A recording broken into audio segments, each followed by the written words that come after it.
Dengue নাকি chikungunya কোনটা হয়েছে বুঝবেন কিভাবে? অনেক সময় এই ২ উপসর্গ এত কাছাকাছি থাকে যে পার্থক্য করতে সময় লেগে যায়।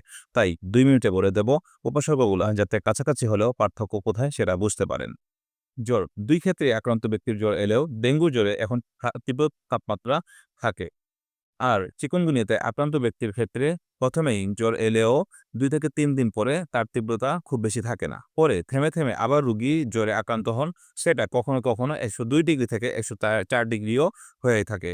তবে ডেঙ্গুর জ্বরে এখন তীব্রতা তাপমাত্রা থাকে বলেই জানাচ্ছেন চিকিৎসকরা। ব্যথা ডেঙ্গু আক্রান্ত রোগীর শরীরে ব্যথা থাকে, তবে সেটি অতটা তীব্র নয়। কিন্তু চিকুনগুনিয়ার ক্ষেত্রে শরীরের প্রতিটি জয়েন্টে, জয়েন্টে তীব্র ব্যথা থাকে। প্রায় সব মাসলে ব্যথা থাকে। তীব্র ব্যথায় রোগী হাঁটাচলা করতে পারে না, বসলে উঠতে পারে না, এমন পরিস্থিতিও তৈরি হয়।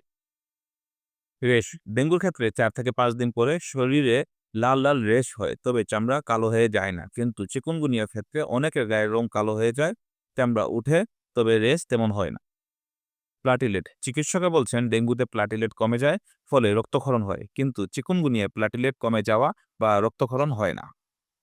শক সিনড্রোম ডেঙ্গুতে আক্রান্ত রোগী অনেক সময় শক সিনড্রোমে চলে যায়, ফলে মৃত্যু ঝুঁকি বেড়ে যায়। আর চিকুনগুনিয়ায় রোগীর শক সিনড্রোমে চলে যাওয়া অথবা মৃত্যু ঝুঁকি নেই বলে জানিয়েছেন স্বাস্থ্য বিশেষজ্ঞরা।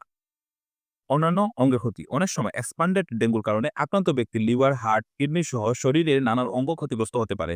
ফলে সেই অনুযায়ী রোগীকে চিকিৎসা দিতে হয়। আর চিকুনগুনিয়ায় আক্রান্ত রোগীর লিভার, হার্ট, কিডনি বা অন্যান্য অঙ্গে ক্ষতিগ্রস্ত হয় না।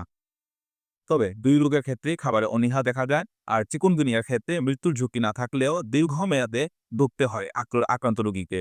খাবারের স্বাদ ফিরে আসতে সময় লাগে, জয়েন্টের ব্যথা দীর্ঘদিন স্থায়ী হয়। আপনার নিজের বা পরিচিত কারো ভিন্ন অন্য কোনো উপসর্গ দেখা দিলে আমাদেরকে কমেন্টে জানাতে পারেন।